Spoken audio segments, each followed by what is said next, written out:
नमस्कार दोस्तों, क्राइम तक में आप सबका स्वागत है। मैं हूं सुप्रतिम बैनर्जी।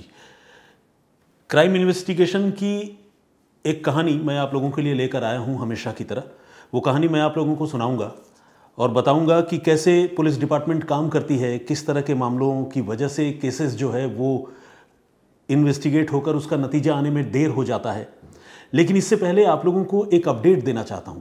आपको याद होगा, बमुश्किल 1 या 2 रोज़ पहले मैंने आप लोगों को क्राइम इन्वेस्टिगेशन की एक और स्टोरी सुनाई थी। वो स्टोरी मुंबई की थी, नालासोपारा इलाके की। और उस स्टोरी में कुछ ऐसा था कि एक महिला खुद से तकरीबन 8 साल छोटे एक लड़के से अफेयर में इन्वॉल्व थी। शादीशुदा महिला, उसे एक बेटा भी है।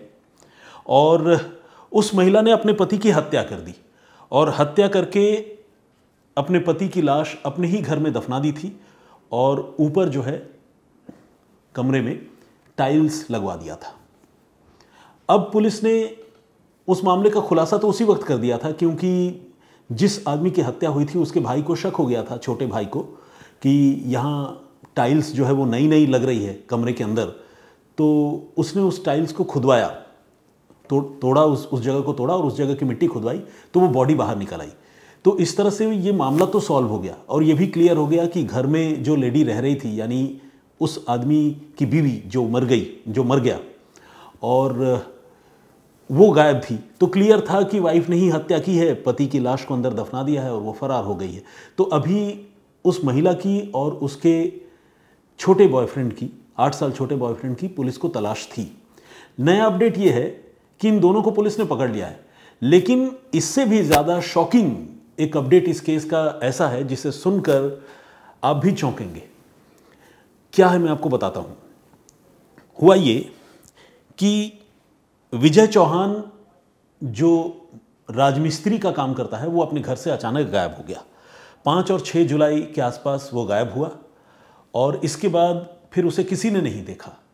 लोगों ने जब विजय की पत्नी, जिसका नाम कोमल है, उससे पूछा कि तुम्हारा पति कहाँ है या भाई साहब कहाँ गए हैं, हर बार उसने यही बताया कि वो काम पर गए हैं। कभी बताया कुर्ला गए हैं, कभी बताया कोई और जगह। नालासोपारा में रहती थी खुद। तो लोगों को समझ में आया कि ठीक है, बाहर काम करने के लिए गया है, वापस आ जाएगा। इस बीच ये जो कोमल है, इसने अपने जेठ को, यानी विजय के बड़े भाई को, जिसका नाम है अजय चौहान, उसे फ़ोन किया। और ये फ़ोन किया 6 या 7 जुलाई को। और फ़ोन करने के बाद ये कहा कि देखिए, आपके भाई यानी मेरे पति, उसने कहा कि आपके भाई जो हैं वो बाहर गए हुए हैं, काम से कुर्ला गए हुए हैं और मैं तो घर में अकेली हूँ बच्चे के साथ। लेकिन जाने से पहले हमारे घर में थोड़ा पाइपलाइन का काम हुआ था। कमरे की कुछ टाइल्स जो है वो उन्होंने खुद ही तोड़ी थी और फिर उनको बुलावा आ गया तो वो कुर्ला चले गए। तो पाइपलाइन का काम तो हुआ है, लेकिन कमरे की टाइल्स टूटी पड़ी है। तो आपसे रिक्वेस्ट है कि प्लीज़ एक बार आकर भैया ये टाइल्स जो है आप नए सिरे से लगा दीजिए। मैंने कुछ टाइल्स मंगवाए भी हैं। तो अजय चौहान को लगा कि ठीक है, अब मेरे छोटे भाई की वाइफ, यानी मतलब बहू कह लीजिए उसको, या भाभी भी कह सकते हैं, वो बुला रही है, तो एक बार जाता हूँ और जाके टाइल्स लगा देता हूँ। 10 मिनट का काम है, क्योंकि ये पूरा जो परिवार है ये राजमिस्त्री का ही काम करता है, सारे भाई। तो अजय चौहान, जो कि मरने वाले शख्स विजय चौहान का बड़ा भाई है, वो 6 या 7 जुलाई को नालासोपारा में इसके घर पहुंचा, अपने भाई विजय के घर। और आकर जो है उसे विजय की वाइफ ने रिसीव किया। चाय पानी हुआ। उसके बाद टाइल्स सामने पड़ा हुआ था, उसने वो टाइल्स जो है विजय चौहान, मतलब अजय चौहान ने वो सारे टाइल्स प्रॉपर तरीके से फिक्स कर दिए, लगा दिए। और इसके बाद कोमल ने थैंक यू बोला और अजय चौहान फिर अपने घर चले गए। अजय चौहान को ये लग रहा था कि वाकई पाइपलाइन का काम हुआ होगा और मेरा छोटा भाई जो है वो पाइपलाइन का काम करवा के बीच में ही काम आ गया होगा, तो चला गया होगा। तो ये बहुत ऑब्वियस सी बात थी और अजय चौहान को इसमें कुछ भी अजीब नहीं लगा। इस बीच जो विजय चौहान गायब था, उसकी गुमशुदगी की टाइमिंग, मतलब उसकी गुमशुदगी का जो टाइम फ्रेम है वो लगातार बढ़ता जा रहा था। तो इनका जो सबसे छोटा भाई है, उसका नाम है अखिलेश चौहान, उसे चिंता होने लगी कि पता नहीं मेरे भैया कहाँ गए, बात भी नहीं हो रही है, फ़ोन भी नहीं उठ रहा है। तो इसके बाद वो परेशान होकर नालासोपारा में अपने भाई विजय के घर गया। पहली बार तो गया तो भाभी ने कहा कि कुर्ला गया है, लेकिन दूसरी बार जब भाभी से बात भी नहीं हो पाई, फ़ोन भी नहीं उठा, तो वो फिर से विजय के घर आया। और इस बार जब घर आया तो देखा कि घर में ताला लगा हुआ है, भाभी भी गायब है। तब उसे शक हुआ। उसने खिड़की से अगल बगल से झांक कर देखा तो उसे पता चला कि अंदर जो है कमरे में कुछ नई नई टाइल्स लगाई गई है। बेसिकली 2 दिन पहले भी जब आया था, 2 दिन नहीं, तकरीबन 9 दिन पहले, 9 दिन पहले तकरीबन जब वो आया था और जब भाभी से उसने बातचीत की थी तब उसने देखा था कि कमरे में नई नई टाइल्स लगाई गई है, लेकिन तब उसे शक नहीं हुआ था। लेकिन जब ये गुमशुदगी लंबी हो गई और उसके बाद भाभी भी गायब हो गई, तब छोटे भाई को अखिलेश को शक हुआ कि ये टाइल्स जो नई लगी है कहीं इसमें कोई गड़बड़ ना हो। देखिए, इंट्यूशन किसे कहते हैं, और आज का ज़माना ऐसा है कि इंसान को शक भी होने लगता है। आदमी कोई सपने में भी नहीं सोच सकता कि किसी के घर में नई टाइल्स लगी है एक भाई के घर में, तो दूसरा भाई शक करे कि कहीं मेरा भाई उसी में तो नहीं है टाइल्स के नीचे। लेकिन दुनिया ऐसी हो गई है कि इंसान इस लेवल पर भी सोच रहा है। तो वो अखिलेश जो है उस लेवल पर सोचा और उसने फिर नालासोपारा में आस पड़ोस के लोगों को बताया और फिर आस पड़ोस के लोग आए और उस जगह टाइल्स की खुदाई हुई और जो मंझले भाई हैं, मतलब विजय, उसकी लाश वहां से निकली जिसकी हत्या खुद उसके पत्नी ने की थी। अब सोचिए, विजय की लाश वहां दफन थी और विजय के बड़े भाई अजय चौहान को यह बताया गया कि पाइपलाइन का काम हुआ है, भैया आकर थोड़ा टाइल्स लगा दीजिए। और वो मासूम भोला भाला आदमी अजय चौहान, उसने आकर वहाँ टाइल्स लगा दी। उसे पता ही नहीं कि उसके भाई की लाश दफनाई हुई है, उसके ऊपर वो टाइल्स लगा रहा है। कितनी तकलीफदेह, कितनी हैरान करने वाली बात है। और साजिश करने वाले लोग भी किस हद तक गुजर जाते हैं ये आप देखिए। तो ये जो शॉकिंग फैक्ट है ये पहले पता नहीं था, इन्वेस्टिगेशन में बाद में ये बात सामने आई। क्योंकि अजय, जब पता चला कि छोटे भाई विजय की हत्या हो गई है तो जो बड़ा भाई जिसने टाइल्स लगाई थी उसे भी लगा कि अरे मैंने तो खुद टाइल्स लगाई है। फिर वो दौड़ता भागता हुआ अपने भाई के घर भी पहुंचा, पुलिस वालों के पास भी गया और उसने पूरी कहानी बताई। पुलिस ने भी उसका बयान दर्ज किया और अब तो खैर कोमल और उसका जो बॉयफ्रेंड है, नाबालिग तो नहीं, मतलब कोमल के मुकाबले 8 साल छोटा है, उसको अब पुलिस ने गिरफ्तार कर लिया। तो ये थी कहानी ऑलरेडी मैं आप लोगों को बता चुका हूँ, लेकिन ये अपडेट था, मुझे लगा कि आप लोगों को बताऊँ। Thank you very much. अब आइए शुरुआत करता हूँ, जो इन्वेस्टिगेशन की स्टोरी मैं आप लोगों को सुनाता हूँ उसकी शुरुआत करता हूँ। ये कहानी है मध्य प्रदेश के रीवा ज़िले की। रीवा ज़िले में एक जगह है मऊगंज, और इस मऊगंज में एक पुलिस स्टेशन पड़ता है जिसका नाम है नई गढ़ी। इस नई गढ़ी पुलिस स्टेशन के हद में एक गांव आता है जिसका नाम है देवरी सेंगरान गांव। तो ये जो देवरी सेंगरान गांव है, यहाँ का रहने वाला 17 साल का एक यंग लड़का, बल्कि मैं तो कहूँगा छोटा लड़का, सुमित शर्मा, वो 15 अगस्त 2024 को, यानी अब से तकरीबन 11 महीने पहले, अपने घर से रात को 9 बजे किसी के बुलाने पर निकला। और निकलने के बाद वो फिर ऐसा गायब हुआ कि घर वालों को ढूंढे नहीं मिला। उसके पास मोबाइल फ़ोन भी था, आजकल हर लड़के बच्चे के पास आमतौर पर फ़ोन होता है, तो सुमित के पास भी था। घर वालों ने सुमित के नंबर पर फ़ोन किया, पहले फ़ोन नॉट रीचेबल आने लगा, उसके बाद वो स्विच ऑफ हो गया। इस बीच उसी गांव के रहने वाले एक शख्स जिसका नाम है मृत्युंजय कुमार, उसने उसके घर वालों को फ़ोन करके ये बताया कि अभी थोड़ी देर पहले मैंने सुमित को यहाँ से जाते हुए देखा और वो किसी को गालियाँ देता हुआ, मन में बड़बड़ाता हुआ यहाँ से तेज़ कदमों से आगे निकल गया। तो घर वालों ने सोचा थोड़ी देर कि भाई कहाँ गया पता नहीं, लेकिन फिर जो डायरेक्शन बताया उस डायरेक्शन में उनके किसी जानने वाले का घर है। और सुमित ऐसा करता था कि रात को या शाम को कई बार जो है अपने उस जानकार के पास जाकर रुक जाता था, वहीं रहता था और सुबह फिर वापस आ जाता था, वहीं सोता था, सुबह वापस आ जाता था। तो ये एक कॉमन एक्टिविटी थी उसकी, जिसकी वजह से उस रात यानी 15 अगस्त की रात को सुमित के घर वाले बहुत ज़्यादा परेशान नहीं हुए, बेचैन नहीं हुए और इंतज़ार करते रहे कि उनका बेटा अगले दिन यानी 16 अगस्त की सुबह को वापस आ जाएगा। मगर दुखद बात ये हुई कि 16 अगस्त की सुबह को भी सुमित वापस नहीं आया और उसी गांव के रहने वाले एक दूसरे शख्स जिसका नाम है दुर्गेश त्रिपाठी, वो बीजेपी के मंडल का उपाध्यक्ष भी है, उसने, दुर्गेश त्रिपाठी ने सुमित के घर वालों को फ़ोन किया, सुमित के पिता को फ़ोन किया जिनका नाम है सुभाष चंद्र, और ये कहा कि शर्मा जी, आपके बेटे की लाश यहाँ खेतों में पड़ी हुई है और यहाँ भीड़ इकट्ठी हो गई है, आप प्लीज़ चले आइए। कैसे हुआ समझ में नहीं आ रहा है। तो सुभाष चंद्र ने जब ये बात सुनी कि गांव का ही एक प्रोमिनेंट आदमी जो कि लीडर है वो ये बात बता रहा है, तो सुभाष चंद्र के पैरों तले ज़मीन खिसक गई।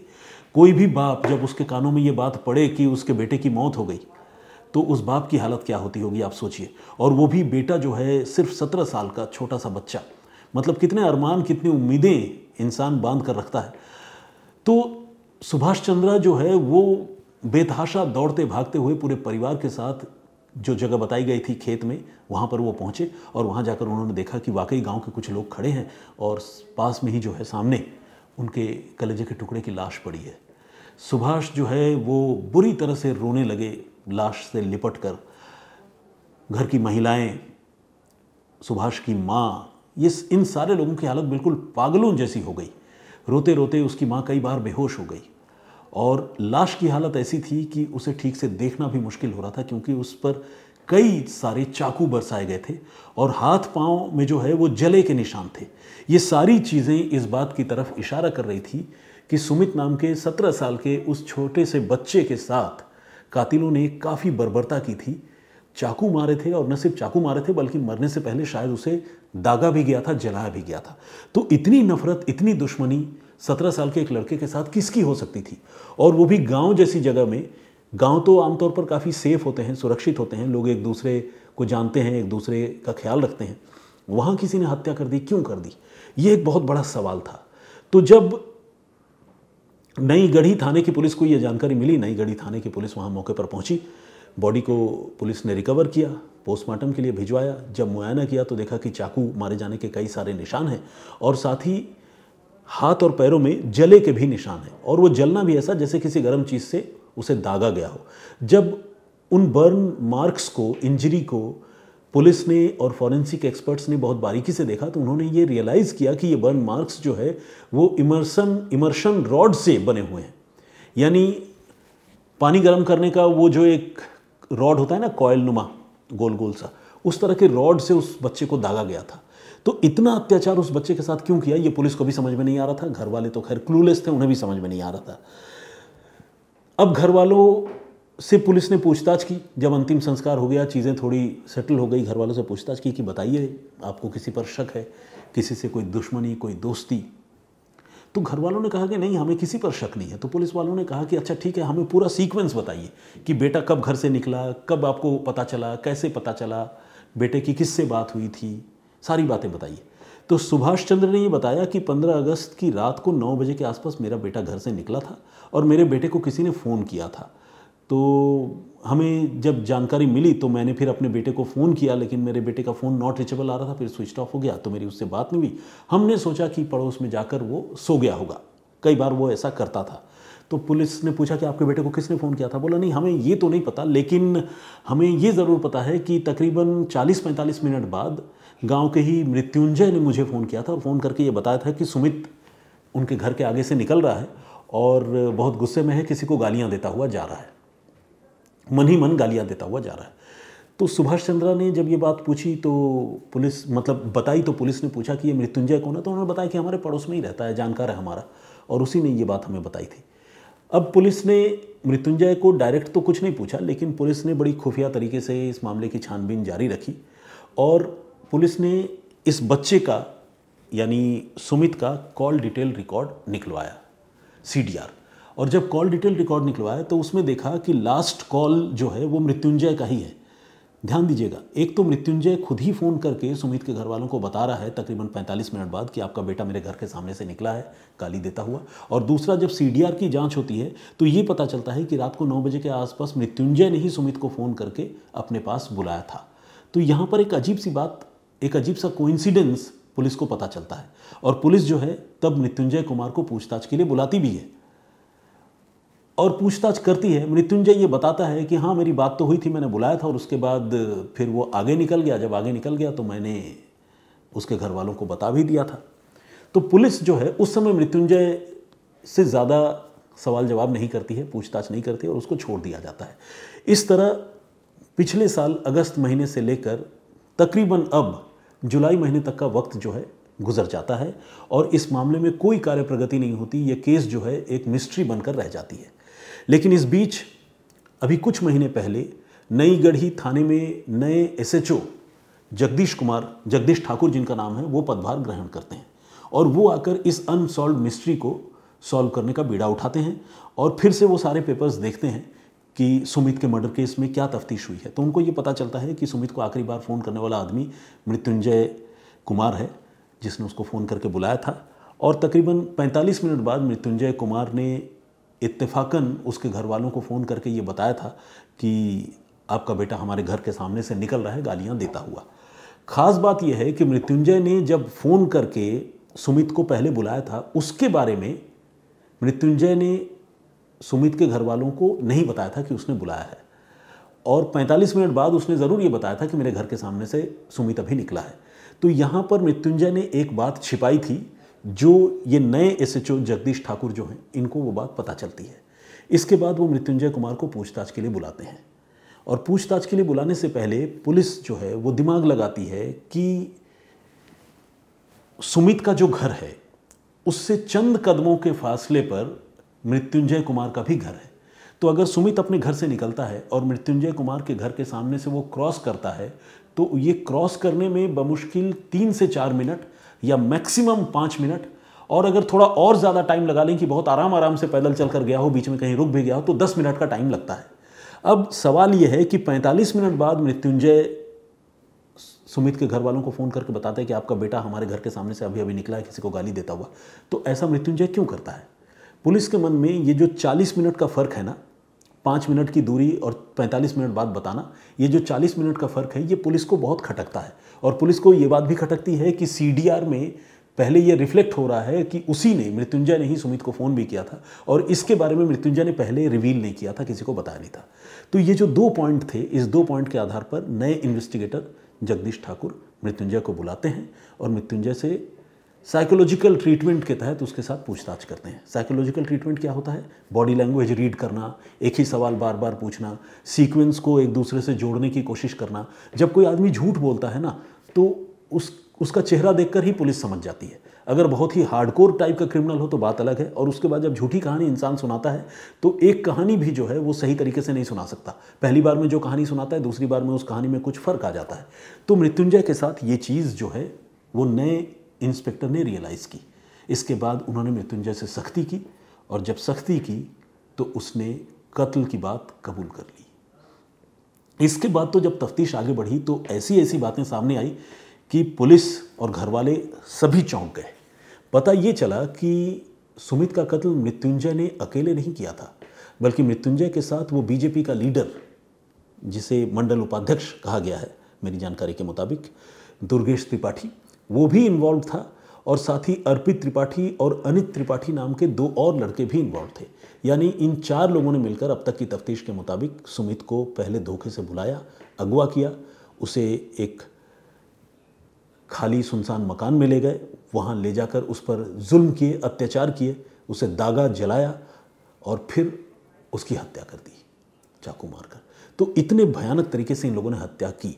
और हद देखिए कि एक आदमी इस लड़के की गुमशुदगी के दिन उसके पिता को फ़ोन करके बताता है कि आपका बेटा मेरे घर के सामने से किसी को गालियाँ देता हुआ निकल रहा है, और दूसरा आदमी उसी कत्ल में शामिल अगले दिन फ़ोन करके बताता है कि अरे आपके बेटे की लाश यहाँ पर पड़ी हुई है।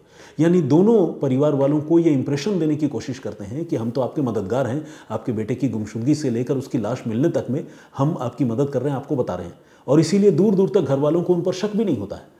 लेकिन जब तफ्तीश होती है, टेक्निकल इन्वेस्टिगेशन होता है, तो यह सच्चाई सामने आती है। इसके बाद पुलिस मृत्युंजय, अर्पित, दुर्गेश और अनित, इन सबको पकड़ लेती है। अब सवाल ये उठता है कि इन लोगों ने कत्ल किया क्यों हत्या की 17 साल के एक छोटे से बच्चे की। तो जब इस पर पूछताछ होती है तो ये पता चलता है कि गांव के ही एक लड़की के साथ सुमित की दोस्ती थी, घनिष्ठता थी, और ये बात मृत्युंजय और बाकी कातिलों को, कत्ल के जो आरोपी हैं, उनको बिल्कुल नापसंद थी। इसीलिए उन्होंने इस छोटे से बच्चे को समझाने बुझाने, उसके घर वालों से बात करने, इन्वॉल्व करने, काउंसलिंग करने या पुलिस में शिकायत करने की जगह वो सीधे कत्ल करने का फ़ैसला करते हैं। और कत्ल भी ऐसे वैसे नहीं, बल्कि बहुत बर्बर तरीके से कत्ल करने का फ़ैसला करते हैं। कत्ल करने के बाद इन्होंने कत्ल तो 15 अगस्त की रात को ही कर दिया था। इसके बाद वो उस लाश को ठिकाने लगाने ले जा रहे थे, और आपको हैरानी होगी कि ये लोग उस लाश को, चारों लोग, हाथ से पकड़कर, मतलब ऐसा है कि जिस जगह पर हत्या हुई वहाँ से अगर कहीं ट्रांसपोर्ट भी करना है बॉडी को, तो उसके लिए भी कुछ गली नुमा जगह ऐसी है जहाँ पर गाड़ी से वो ट्रैवल नहीं कर सकते, बॉडी को नहीं ले जा सकते। ऐसा नहीं कि कोई मेन रोड है। तो वो लाश को चारों लोग हाथ से उठाकर एक जगह से दूसरी जगह लेकर जा रहे थे और कुछ लोगों ने वो देखा भी था। लेकिन गांव का माहौल ऐसा होता है, हर गांव में ऐसा होता है मैं नहीं कहूँगा, लेकिन अक्सर ऐसा देखा गया है कि लोग जो है आज के ज़माने में इन्वॉल्व नहीं होते हैं। तो उस लाश को ठिकाने लगाने के चश्मदीद गांव में मौजूद थे जो चुप थे, और उन्होंने घर वालों को या पुलिस को इसके बारे में पहले कुछ नहीं बताया था।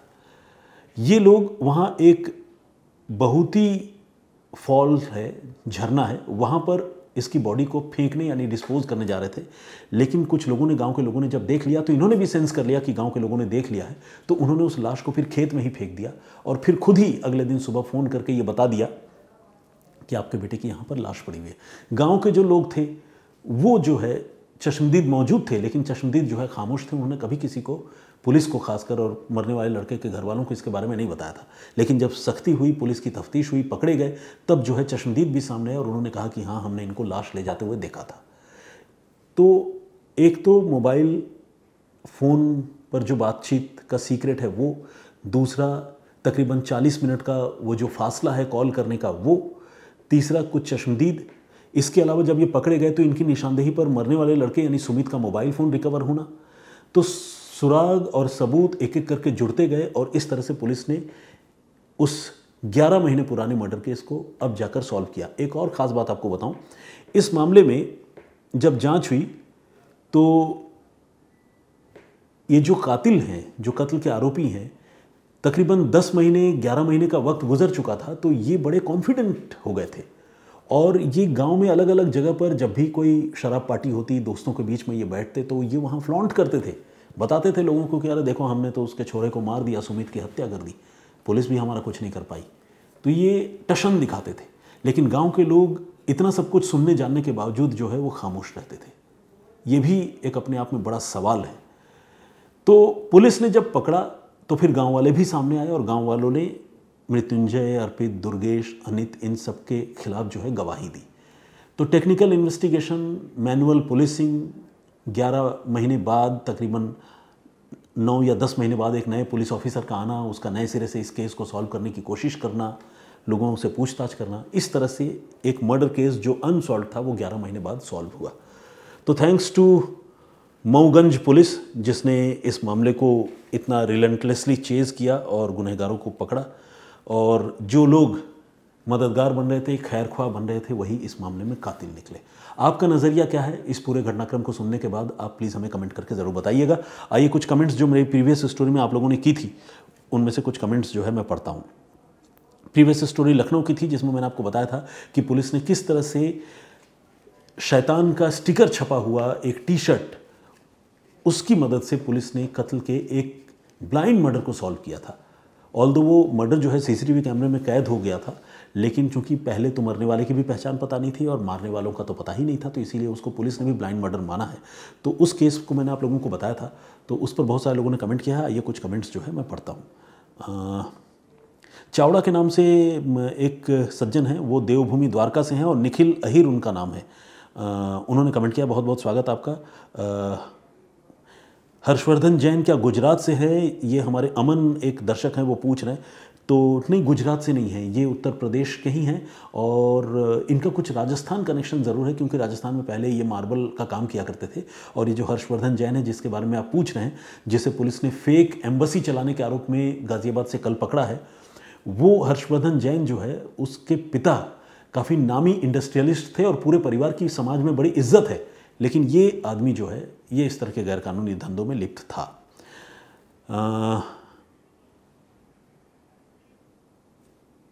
सैकुर हसन, नहीं भाई, मुस्लिम होता तो देशद्रोही कहलाता, क्या तमाशा होता। सरनेम जैन शेख है, शेख शायद खान होता तो बवाल होता। इन्होंने इस तरह की बातें लिखी हैं। देखिए, मेरे हिसाब से इस तरह के कमेंट्स का मित्रवर कोई फ़ायदा या मतलब नहीं है मेरे हिसाब से। ये आपका नज़रिया है। बहुत सारे लोग जो गैर मुस्लिम हैं उनको लगता है उनको भी विक्टिमाइज़ किया जा रहा है। तो खैर, आप अपने नज़रिए के लिए स्वतंत्र हैं, लेकिन जैन है तो भी तो पकड़ा गया। पुलिस ने उसका जुलूस निकाल दिया, उसकी तस्वीरें, उसके वीडियोस आ गए, नाम आ गए, जन्म कुंडली निकल गई, पता चला कि चंद्रा स्वामी का खासम खास चेला था, तो समाज में क्या इज्जत बची? जेल तो जा ही रहा है, तो अब मुस्लिम होता तो फांसी तो नहीं चढ़ा देते उस इल्ज़ाम में। तो इसीलिए मेरे हिसाब से आपने जो बात कही है वो मुझे तर्कसंगत नहीं लग रही। बाकी जैसा कि मैंने आपको कहा कि आप स्वतंत्र हैं अपनी राय बनाने के लिए, इसमें कोई बुरी बात नहीं है। मम्मी महार के नाम से एक आईडी है, उन्होंने नाइस सर लिखा है, thank you very much. Parup श्रेष्ठा जी हमारे रेगुलर लिसनर हैं। प्रियांशी श्रीवास्तव ने भी कमेंट किया, उन्होंने कहा है कि कातिलों ने स्टेटमेंट गलत दिया है। अच्छा, इनका ये कहना है कि 10 साल पुराने उस मामले में बदले के लिए जो है कत्ल नहीं हो सकता। इसके अलावा चंद्रशेखर जी ने भी कमेंट किया है, बहुत बहुत स्वागत आपका जी। राकेश अधिकारी साहब ने भी कमेंट किया है, और कीर्तिमान जी ने भी कमेंट किया, उन्होंने कहा कि शम्स जी की तरह आपकी कहानी सुनने में भी मज़ा आ गया। Thank you very much for this compliments. Gaurav Vats ji का कमेंट है, और टी बिस्किट के नाम से एक आईडी है, बड़ा ही दिलचस्प और अच्छा नाम है, मतलब आपकी इस बात ने मुझे भी चाय की याद दिला दी है। और इन्होंने कहा कि अच्छा ये कोई बंगाली हैं, तो इन्होंने लिखा कि दादा अपना मुखे गल्प सुनते खूब भालो लागे, सारा दिन खूब भालो भावे केटे जाए, अपनी एभावे एगिए जान, ठाकुर आपनाके सुस्थ राखुन और अपनी दीर्घायु होई, ऐसा उन्होंने लिखा है। तो कुल मिलाकर इनका नाम अनामिका है, इन्होंने ये लिखा है कि आपकी कहानियाँ सुनने में बहुत अच्छा लगता है, पूरा दिन निकल जाता है, आप इसी तरह से आगे बढ़ते रहें, तरक्की करते रहें। Thank you very much Anamika. Bravia dynasty ने भी कमेंट किया है, थैंक यू वेरी मच, बहुत धन्यवाद आपका। रंजन डी काम्बले का कमेंट है, ये मराठी मानुष हैं। ऋषि सोमिया का कमेंट है, बहुत स्वागत आपका। निवेदिता गुप्ता जी ने कॉम्प्लीमेंट किया है, बहुत धन्यवाद आपका। जोड़ीदार शायर जो हैं, इन्होंने कमेंट किया, और इनका कमेंट बड़ा दिलचस्प है। इन्होंने लिखा है कि सर जी मुझे खाने में गुलाब जामुन और सुनने में आपकी आवाज़ सबसे ज़्यादा पसंद है। Love you sir ji, thank you very much, बहुत बहुत धन्यवाद आप सारे लोगों का। आज इतना ही, मैं फिर हाजिर होऊंगा किसी और कहानी, किसी और वाक़े के साथ। तब तक अपना बहुत ख्याल रखिए, सुरक्षित रहिए। जय हिंद, जय भारत।